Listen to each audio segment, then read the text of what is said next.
Ooh, that looks tasty. Welcome, folks. Today, the Hungry Gamer is back with another game review, and today we're talking about Expeditions from Stonemaier Games and designed by Jamie Stegmaier. Now, before I get started, please make sure you turn your Klingon subtitles, because if I make any mistakes in the rules overview, that is where you will find those corrections. And additionally, I do need to tell you that this is a review copy sent to me by the publisher, though I have started painting some of the mechs here, though neither of these are done. They're maybe halfway through. And I chose to put the ones that had a little color out on the board. Though I will point out that each of them comes with a colored base, so you're able to pick any mech for any of the different player colors. Now, with that being said, this is a game that is the spiritual successor, the sequel to Scythe. And the endgame story is after the big war that was Scythe, this meteor crashes way up north in Siberia, and the heroes from that war I guess are bored, and so they get back into their mechs and they are going to go on an expedition, and along the way they'll be recruiting various workers to help them out as they travel off to kind of find out what's going on. Though at its core this is a race game, as you're racing to get your stars out onto the board and build up a tableau of cards. And as you're doing that, you are doing tableau building, a little bit of resource management, a little bit of worker placement, and action selection.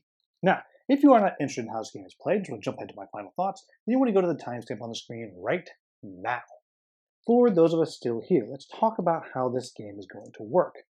Now, the first thing I'm going to say is, this is not the entire board. This is maybe 2/3 of the board. It's a significantly larger, and as you can see over here, this is what the board should look like, with these tiles down here being the green, there's the 2 cards, there's the brown tiles with 2 of the 3 cards, and the northern tiles, and there should be some there and some down there.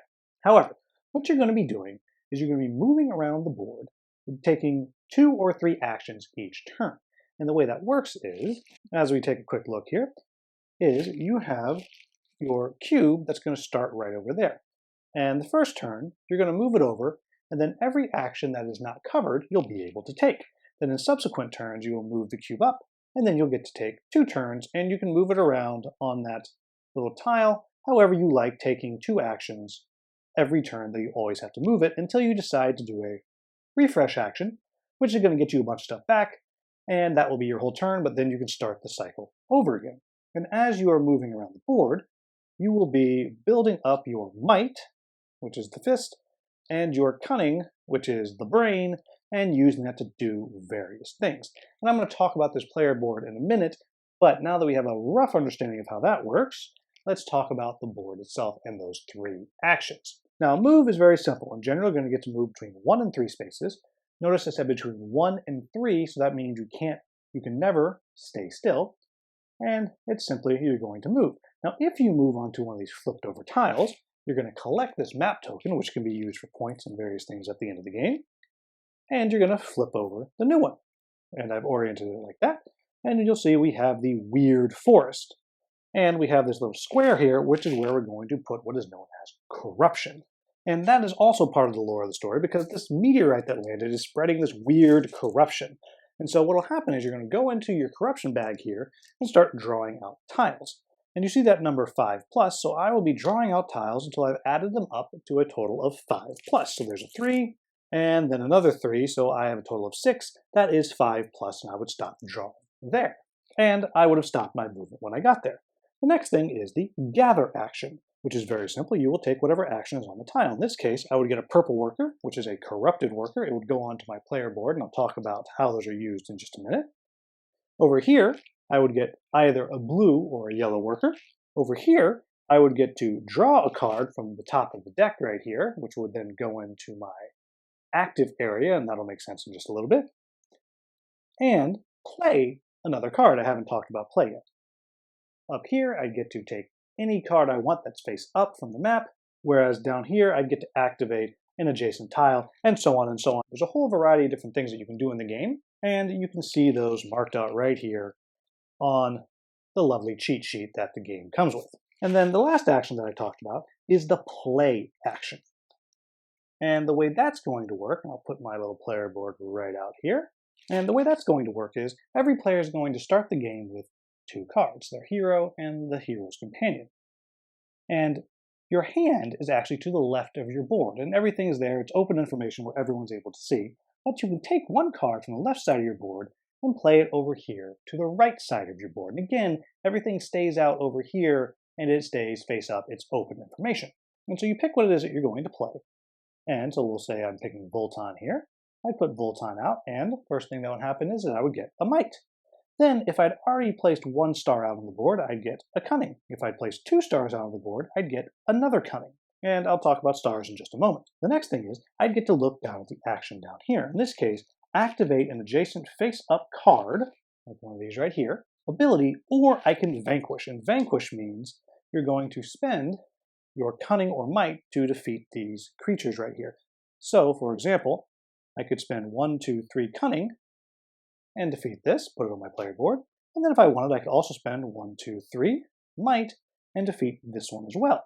Then this particular one says if you defeat the last one, you can then take the action that was revealed, which in this case is called a meld, and I'll talk about that in just a moment. Now, to do that though, I had to use a worker.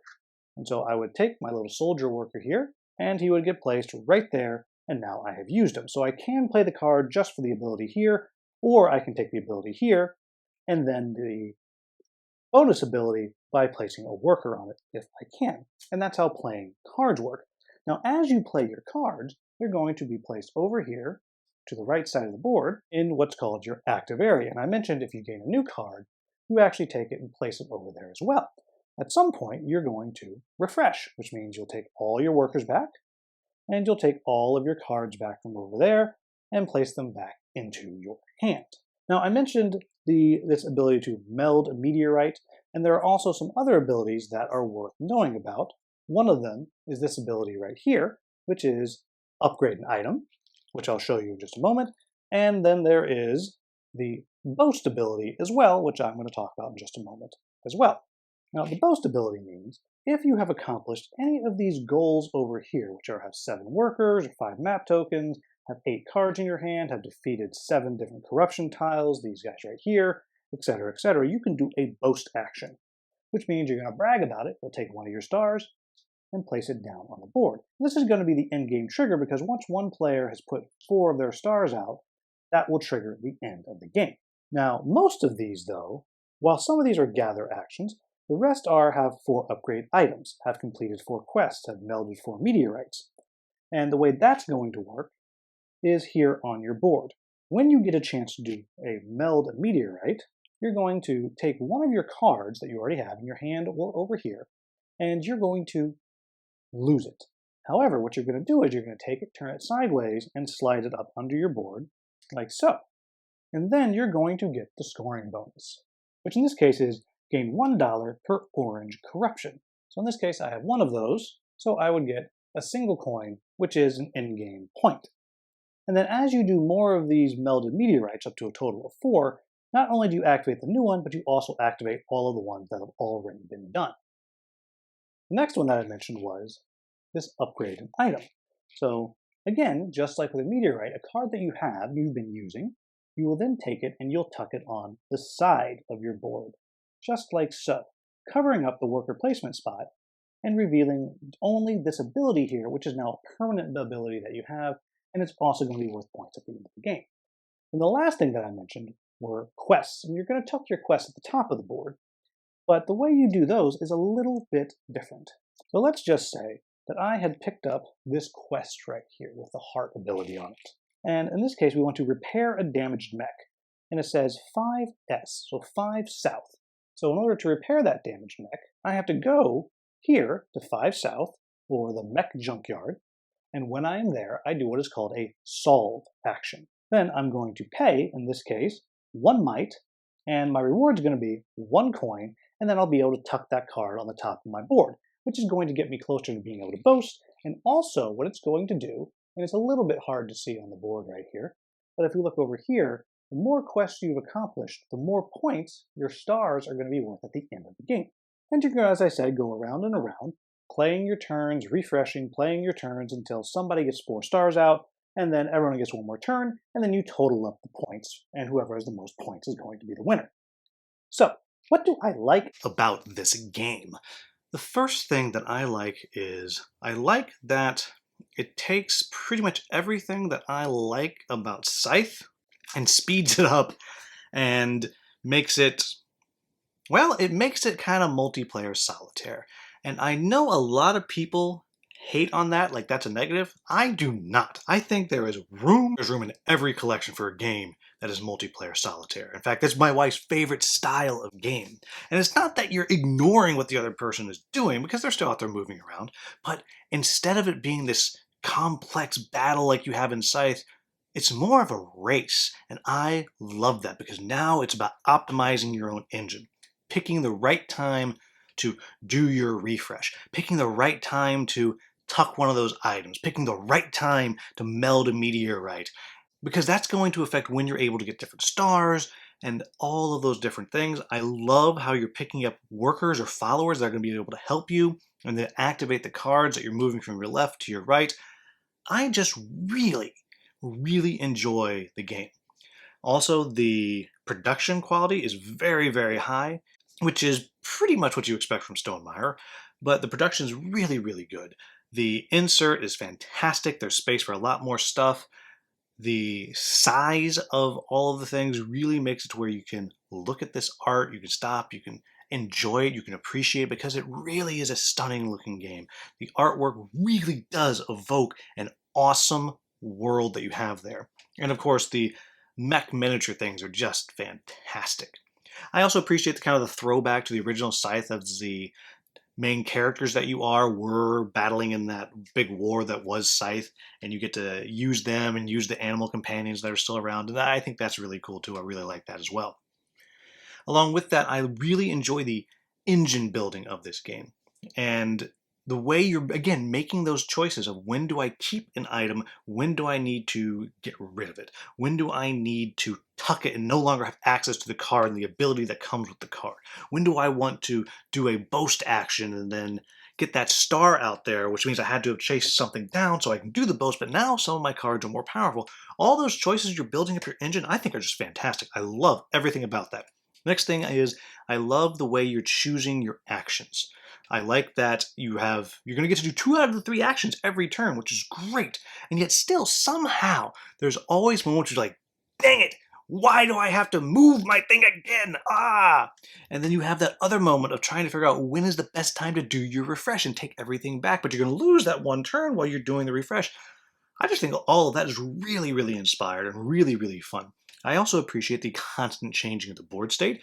Even though you're always going to have the same tiles out there, yeah, they're in a different order, but same tiles out there, the way those cards are regularly cycling through, I think really keeps the game popping and keeps that level of tension high, because, as I said, it's kind of a race. You need to get those cards before someone wipes them, before someone takes them, and I really think all of that works well. And finally, I'd like to say that I think the solo mode is pretty darn good.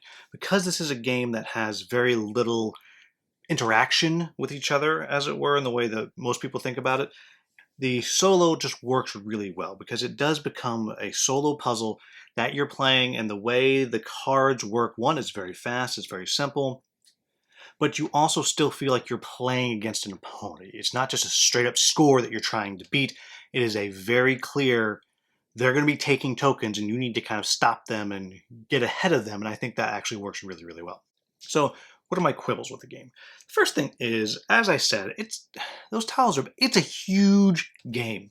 It's really, really a big game. It just takes up a ton of space, whether you're playing solo, whether you're playing multiplayer. And then as you're putting out your own personal player board, you have all the cards, and on the one side, you have to lay them out in order. You can't stack them really, because sometimes cards will affect the last thing you played or whatever. So it takes up a whole bunch of space all over the table, and almost to a ridiculous degree is the amount of space that it takes up. The next quibble that I have is there's a whole bunch of iconography in the game, and though it all makes sense, it's not intuitive. I still find after 5 or 6 plays that I'm still regularly checking the cheat sheet to make sure I know what the cards, what the icons mean and what they do and how they work. And there's just a lot of different iconography out there that can feel frustrating in your early plays as you're trying to figure out what it is and what it does. And along with that, some of the terminology is strange. For example, when you discard something, it means one thing, but what we usually think of as meaning discard is you take it and you kind of put it in the discard pile, which would be out of the game for the most part until you have to do a reshuffle. That's not what discarding is. That's a sweep. When you do a sweep action, and you get to sweep things off the table, sure, makes sense. But it's just a different bit of terminology. And the same thing when you think about your hand. Usually your hand, you're like, I have a hand of cards. But no, not this. It's actually on the table to the left side of your player board. Then you have your active area on the other side. And when you actually do a discard, you take something from your hand, which is the left side. You just got to put it to the right side. And, it just has some weird terminology problems that feels more complicated than it needs to be. And then the final thing that I'm going to say is, because this game has a lot of multiplayer solitaire going on, and it's not a game that is simultaneous. Every now and then you can see someone's kind of wrapping up what they're doing, or they're picking a card or something, and so, okay, you can go ahead and move on, but it's not simultaneous play. Because of that, I think this is a game that really plays best at 1, 2, and 3 players. Playing at 4 or 5, the game will start to feel like you are taking a long time before it comes back to your turn. There was a few times when I played at 3 players that I felt that, but it was rare. And so I know if I was playing at a higher player count, that is going to happen more often. And the last 2 things I'm going to say is, 1, the theme exists, but not really. I don't really feel like you're doing all of these things. Like, you go on a quest and you have to go to a certain spot, and if you read what the card's named and you read what the location is that you're accomplishing this quest at, and then you think about, okay, I had to spend 3 cunning to accomplish this, here's the story. And you can get something thematic. But that's several steps that I just had to go through in my brain to make it happen. And that doesn't feel particularly thematic. The theme is there if you stop and pay attention. It's very much if you stop and smell the roses, you can smell the roses. Well, if you stop and think about the theme a lot, you can get the theme. It's beautiful, but you got to stop and think about it. And I say this more so than I do like in a game of Euphoria, which is also Stonemaier, which is very simply, if you stop and read the stuff, you get it. This one, you have to stop and read the stuff and think about it. And then the last thing I'll say is, and this is definitely not what I personally describe as equivalent, as I've already said, but it is very much a multiplayer solitaire game.